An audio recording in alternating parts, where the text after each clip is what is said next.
Oh, it's a tale as old as time, right? Somebody else has come up with the idea that MLS should have promotion and relegation.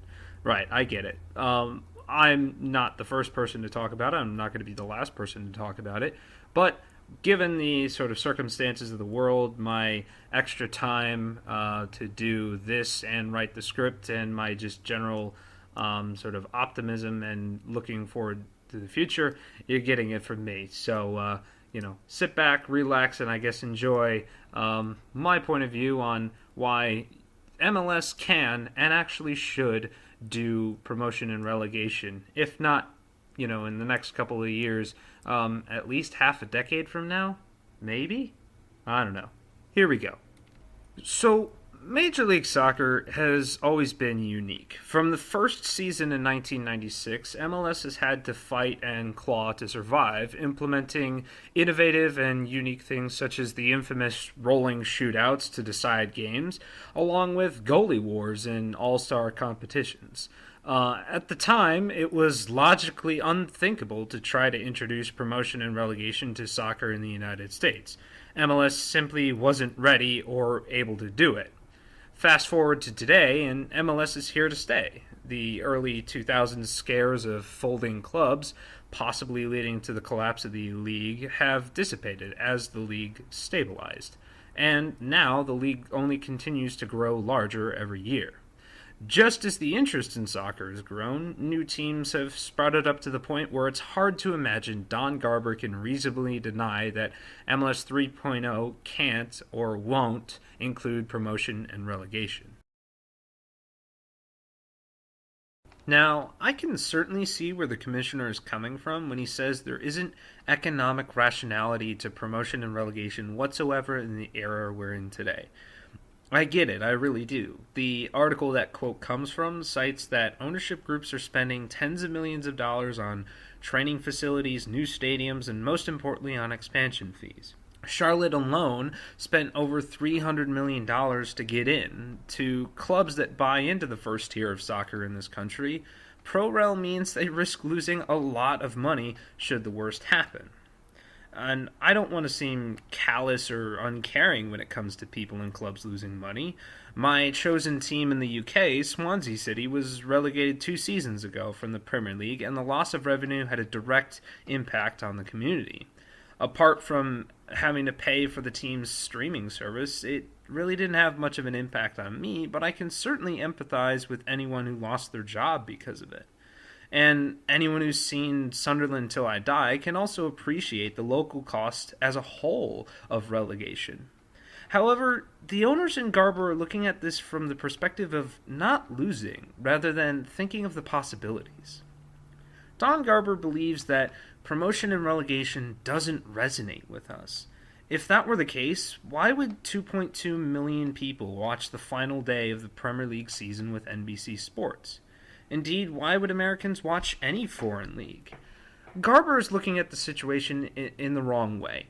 The NBA, NFL, NHL, and MLB don't have promotion and relegation. True. However, that doesn't mean MLS can't or shouldn't have it. Instead, it shows that MLS should have promotion and relegation. Pro-Rel would be unique to the U.S. sports landscape, and uniqueness is what MLS has prided itself on since the beginning. Indeed, I think that has served the league well. Salary caps and the structure of MLS Cup all make MLS compelling to watch. But imagine if we toss in the threat of relegation to the teams that collapse. Certainly, expansion teams wouldn't be able to sit on their laurels while they wait for their soccer-specific stadiums to get built. Looking at you, Minnesota and Cincinnati. On top of that increased competition, American sports fans are craving promotion and relegation, even if they don't know it by name. In recent years, the Browns have been the butt end of many jokes, while Alabama and other top college football programs have been pitted against them in poll after poll. If only there were a system where the worst team in a season gets sent to a lesser competition while the best team from there replaces them. To bastardize a famous line from a movie, if you introduce it, they will come. I'm confident, not just because I'm extremely biased, that American sports fans will flock to MLS once they see the increased stakes. From a business side of things, ProRel could be a good thing too. Americans don't like losing teams. That's why baseball stadiums grow emptier as a team's terrible season wears on. But what if there was something on the line? As stated by Desi Dunker here, tanking is common in American sports. Tanking is where a team will just toss out the rookies and experiment for next season, and ultimately the product on the field suffers. MLS could open the American sports fan to a whole new world, one where every single game matters. And being in a stadium when a miraculous escape happens would be a must see experience. If nothing else, it's a way to get the adrenaline going during the NFL offseason. I, on the other hand, am confident that soccer can become a mainstay in American culture. And I'm not just speaking from the sport of the future optimism. Well, maybe a bit. But surveys actually do suggest that the younger generations, aka the newest consumers, to people who think money is the only thing that matters, are split between basketball and soccer for their second favorite sport. As those fans grow older and raise the next generation to wake up early on the weekends to watch the Manchester Derby, the popularity of the sport will only continue to grow. If that's too far away for you, then let me remind you that while the U.S. women's national team has recently had to carry the torch for the sport, winning their fourth World Cup, the men will take part in the 2026 World Cup right here. The last time the World Cup was here in 1994, MLS used the success of it to begin play 2 years later. Oh, it's also still the most successful World Cup to date, based on total attendance. 2026 will probably smash that number easily. So, not only should businesses see the financial opportunity there, millions of American sports fans will be able to experience a month of festivities and fanfare right in their backyard. If, God willing, the U.S. men's team figures out how to play and makes a deep run into the tournament, with many chances for Americans to live through the heroin like highs that all soccer fans crave, soccer will be in a place to skyrocket into relevancy. But that's 2026. That's not close at all, I hear you proclaim. Sure, but 6 years will go by fairly quickly, and maybe we don't even have to wait that long. As I was browsing YouTube, I came across a video talking about the USL teams that could possibly eventually play in MLS. The creator, Danny T. Radio, used the criteria of average attendance and soccer specific stadium plans to judge their potential. The 6 teams he talks about are Louisville, Indy 11, New Mexico, Phoenix, San Antonio, and Las Vegas.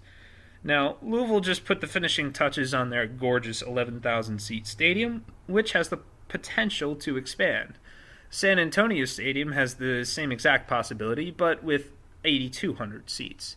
Indy and Phoenix have both gotten approval for their stadium plans. Phoenix is just waiting for MLS to give them a call. Meanwhile, New Mexico and Vegas have made little to no progress there, admittedly, but that sent me on yet another journey into stadium porn. This may just be me, but I have a fetish for new soccer-specific stadiums, even just the renderings. I can't help it. They all look so pretty, and I love getting lost in the fantasy of them, filled to the brim and echoing with rabid fans. They also represent the growth of the game in this country, which I'm more than enthusiastic about, as you can probably see. Those 6 teams aren't the only USL competitors with stadium plans, however. The OKC Energy have reportedly advanced a proposal for a new stadium, and there's the possibility of a new stadium for a team in Pawtucket, Rhode Island, of all places.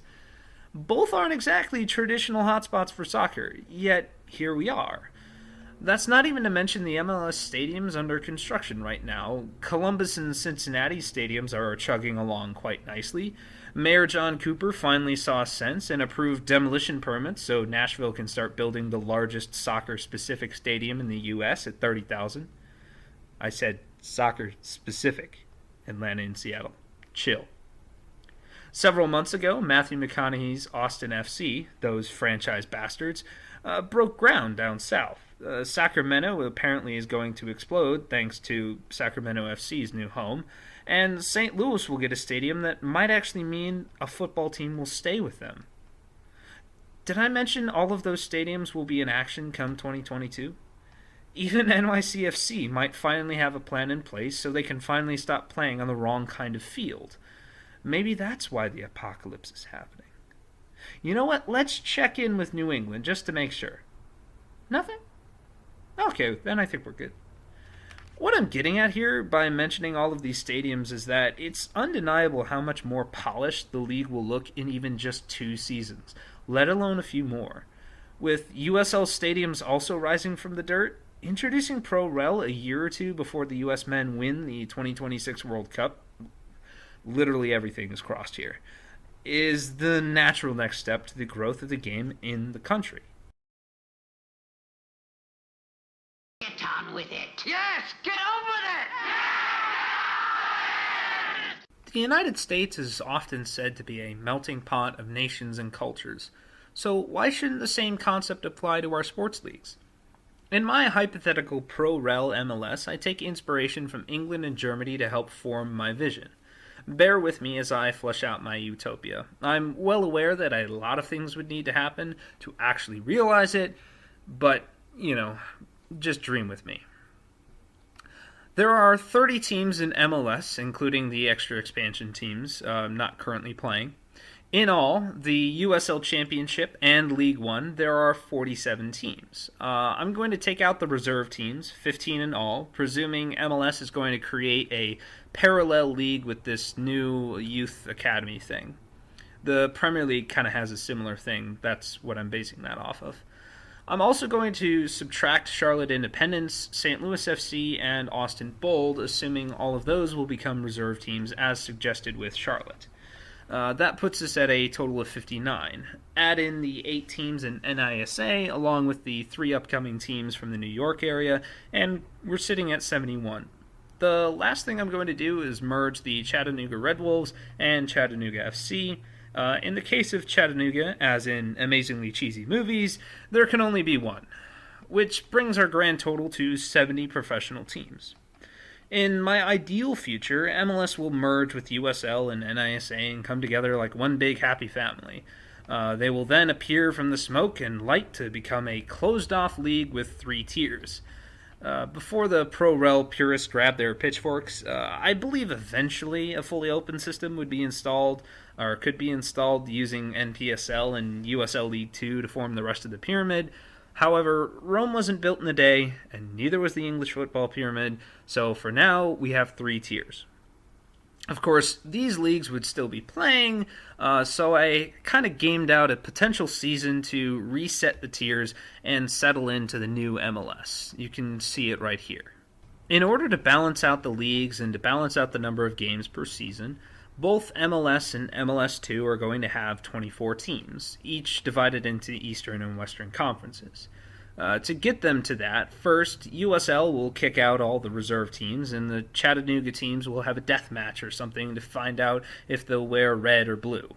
The League One and NISA teams will just merge and form the 3rd tier, which will just be a single conference to make it easy. Pretty simple, right? Now the fun part, depending on who you are. There's no getting around it. Someone is going to have to go down. In year 1, we have to go from 30 teams in the 1st tier to 24, which means 6 teams have to go from both MLS and MLS2. To make a spectacle of it, I've gone with the UEFA World Cup qualifying 2nd round sort of inspiration here. The bottom 6 teams from both conferences are in the relegation playoffs. League finish will determine who you play, so the 10th team in the West will play the worst team in the East, and so on. They'll all play 2 legs, and the aggregate winner gets to stay. Loser goes down, and away goals definitely count. For year 1, MLS 3 will just get to have fun, and MLS 2 teams will only be fighting to stay alive. Unfortunately, nobody will be able to go up, but they can bide their time and prepare to pounce on the weak who drop down. As for MLS Cup, I've reduced the ridiculously large playoff field to only 8 teams. The quarterfinals and the semifinals will both be 2 legs, with MLS Cup being a single game. If you're superstitious like me and hate the idea of 13 total playoff games, then they can all be one-offs. Here, I'm kind of letting Don Garber choose. At last, we reach the stage where MLS has fully functioning promotion and relegation between the 3 tiers. So here's a much more colorful table to take a look at. At the beginning of Year 2, MLS and MLS2 have their allotted 24 teams, and MLS3 has 22. In Year 2, the threat of relegation is vastly diminished. Instead of the worst 12 teams at risk, now it's only the worst 4. The bottom team in the East and West will go down automatically. As for the second worst teams, I've decided to toss some schnitzel into the league and have relegation playoffs. Although, rather than have a team from below play, it's the second worst teams duking it out for survival. As for the regular season, each team has a guarantee of 34 games, just like they do now. It's why I like this number of teams. Every team plays their in-conference rivals twice, home and away. They then play the teams in the other conference only once, with the games being split in half, home and away. For playoff-bound teams, there's the potential to play 5 extra matches or 3, depending on the MLS Cup format that Don chooses. So either 37 or 39 total games. Those in the relegation playoffs will get 36 games. With travel and MLS, I think that works out quite nicely, rather than an exhaustive, 40 games or something. Moving on to MLS2, the relegation situation is the same. It's with the promotion playoffs that Mr. Garber has another choice. On one hand, we can do the mirror of the relegation playoffs with the second best teams dueling for the final promotion spot, or we can do a shifted version of the MLS Cup playoffs where teams 2 through 5 from the East and West play each other in double legs to determine the winner. This version allows for much more TV revenue, so Don will probably choose that, but I'm okay either way. Lastly, MLS 3. Their structure is pretty much a carbon copy of the English Championship, only with 2 fewer teams. The top 2 go up, and the next 4 go into a 2-legged playoff matchup, leading to a championship final. The only other thing to worry about after that is which conference to put teams in. For this, the teams that use Central Time will probably hate it, but 1 or 2 of them will be required to switch between the conferences depending on who gets relegated and promoted, which I don't think it would be too much of an issue. As MLS increases the amount of allowed charter flights, I think, like most things, we'll get used to it. There you have it. While my version of MLS with promotion and relegation is certain to be different than others, I think this version is nice and tidy once the Year 1 relegation bloodshed occurs. And in all possibility, I don't think it's that crazy. A closed system of 3 tiers will allow the sport to continue to grow, and should be enough to keep teams from completely folding. They can structure it in a way to minimize the financial risk, keeping the manufactured parity, for example. In fact, I want them to keep things that way. It's served MLS well and makes the league enjoyably unpredictable. To be candid, I do want MLS to loosen the restrictions a little bit, but that just comes from a desire to see more expensive players and to ensure the lower-end guys aren't in poverty.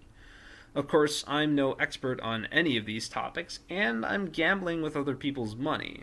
However, I'd like to think I have a good eye for the future. Soccer is going to continue to grow as parents fear the higher likelihood of concussions in American football. And as the World Cup in 2026 inspires a greater number of young kids to kick a ball around in contrast to hitting, throwing, or shooting one, the desire to see pro rel will only continue to grow. So why not get ahead of that demand? Really, at the center of all this is my romantic heart. When it comes to things I love, I'm an eternal optimist. I truly believe the people in this country will see how wonderful the beautiful game is. They will realize it's the thing they've been missing in their life, as I did years ago. They will see the unity it can conjure through songs that echo around Anfield or Allianz Field, or to war torn countries like the Ivory Coast. Soccer is a sport that brings humanity together, and it's high time the United States joins in. I have no idea if the likes of Christian Pulisic, Weston McKennie, and Tyler Adams can forge a new winning identity with the men's national team and push us to win in 2026. But I ardently believe it's possible. So when I say promotion and relegation is possible, it comes from a place of genuine hope that things will work out. I don't have any power to make this happen whatsoever, but it is my fervent prayer that through this video I have shown someone who does have power a viable way forward. In one of the many early 2000s rom-coms, a character advises always know if the juice is worth the squeeze. In this case, the risk is well worth the tantalizing possibilities of an even better MLS.